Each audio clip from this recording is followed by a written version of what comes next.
Now before we begin, let me just indulge in nostalgia real quick.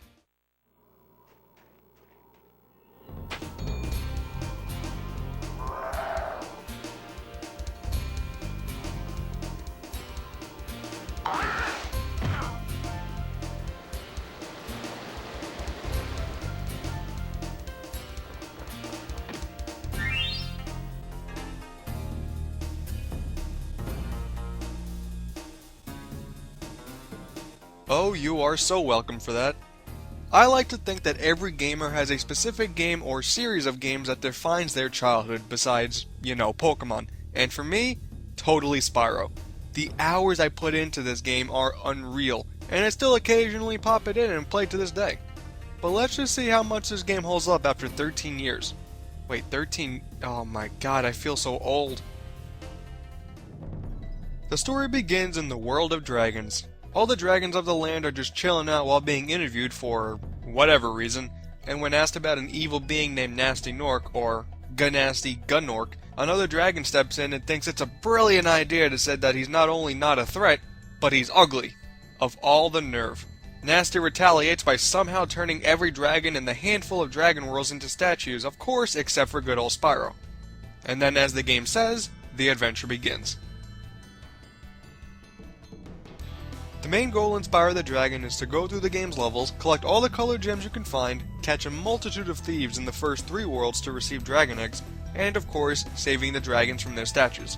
There are 80 dragons in total, and what's pretty cool is that they all speak and mostly have unique voices. I mean the voice acting's pretty crappy, but hey, it's still there. The first handfuls are just nifty tutorials. Press the jump button twice to glide. Ones later on will tell you about a new world you're off to save. Welcome to Peacekeeper, Spyro. And then you have the ones that are just there for filler. Thank you for releasing me. And I swear, if there's one line I can correlate with this game as a whole, it's... Thank you for releasing me. As the cute little purple dragon you are, you have 3 main moves in your arsenal.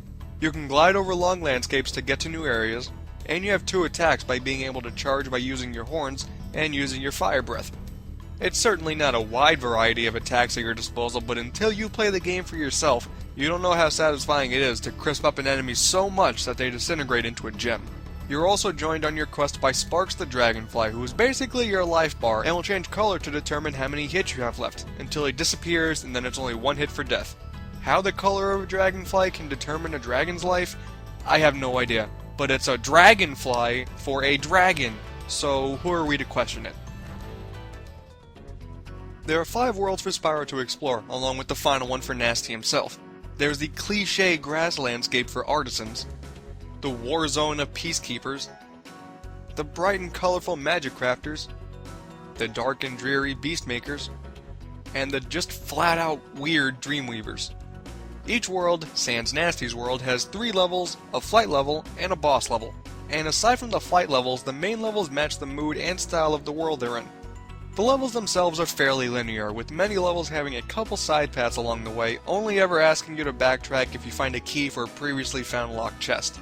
The boss levels are actually pretty much exactly the same, just bite-sized levels with a unique multi-hit enemy near the end.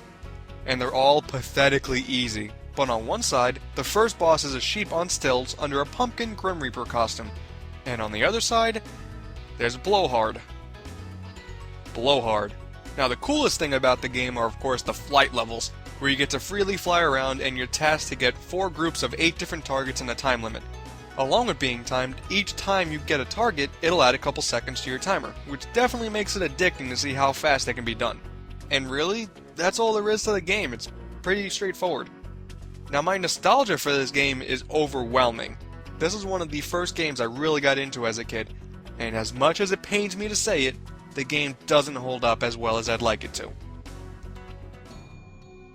The biggest problem with Spyro is that it just suffers from being the first game in a trilogy where the sequels greatly improve the core gameplay.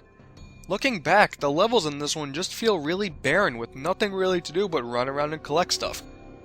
They really are just essentially a sandbox with an exit opposite from the entrance. And it's not like you have different objectives to go through either like other platformers do, you literally just run around and collect stuff.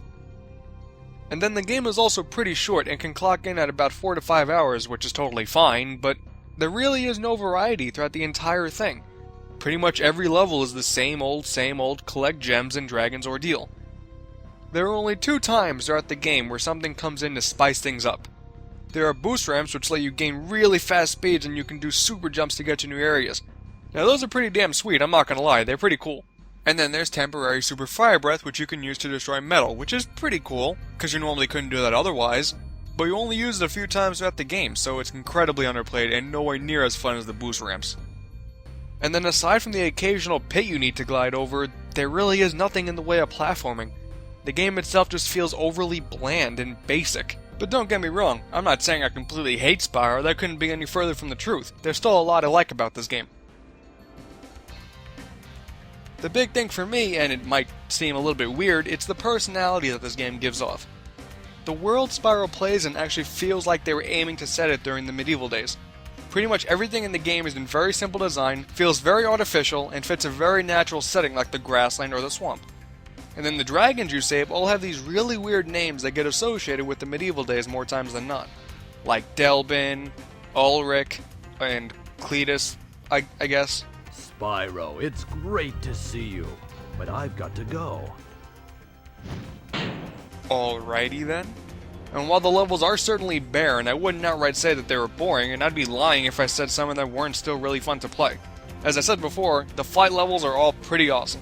And as far as main levels go, the best level is of course Lofty Castle. I mean, that is the main level everyone talks about when this topic gets brought up.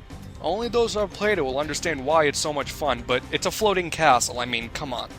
And then there's Treetops. Oh yeah, Treetops. Oh, the memories. The painful, painful memories. This confusing maze of a level drove me to insanity as a child. But you know what? After so many years, I would honestly say that's probably one of the best levels in the game. It's nothing but a complete boost and jump fest, and while you're pretty much guaranteed to die a few times from missing a jump, it's still so exhilarating that you can't replicate it throughout the entire game, so it's totally a highlight. So they may all be pretty barren, but I wouldn't say they suck. And lastly, oh man, that music. Spyro's soundtrack was composed by Stuart Copeland, who was also the drummer for the band The Police. Fun fact right there. Now I wouldn't say the soundtrack is amazing or filled with the most catchy songs in the world, but what Copeland did really well was make every song feel like they just belong. This probably won't make much sense, but the songs just sound Spyro-y. I mean, you think back and you listen to that title screen music and it just sounds Spyro. Which, if you ask me, is pretty awesome. So good going, Stuart Copeland. And hey, you know, worst case scenario, you press the L1 and triangle button at the title screen and you can play a demo of Crash 3 Warped. That's always nice. Man, at the beginning of this review, I asked if Spyro would hold the test of time. And as much as it's going to kill me on the inside, it just doesn't. You have barren levels, no objectives, and barely any variety. It just stands out way too much for me to say this game is as amazing as I used to think. The game still provides a good amount of fun, don't get me wrong, so if you can easily get over that hump of this game carrying that problem of being the first game in a series, it still comes recommended. Because I'll be honest, I like seeing other first games compared to the later ones also. This game is one of the most important ones of my entire gaming life, but I can't ignore these problems, so while I feel like I may get a bit of flack for this, I'm going to give Spyro the Dragon an average 3 out of 5. And that's right, I said average. Don't take how games are scored nowadays with anything less than 8 being total garbage. At the right price, average games are still fully worth your time, and this is a perfect example of that. Now next time we meet, we're going to talk about Spyro 2, and we'll see just exactly what those improvements I mentioned earlier are all about. So as always, thank you guys for watching the review, hopefully you enjoyed, and I'll catch you next time. You gotta believe.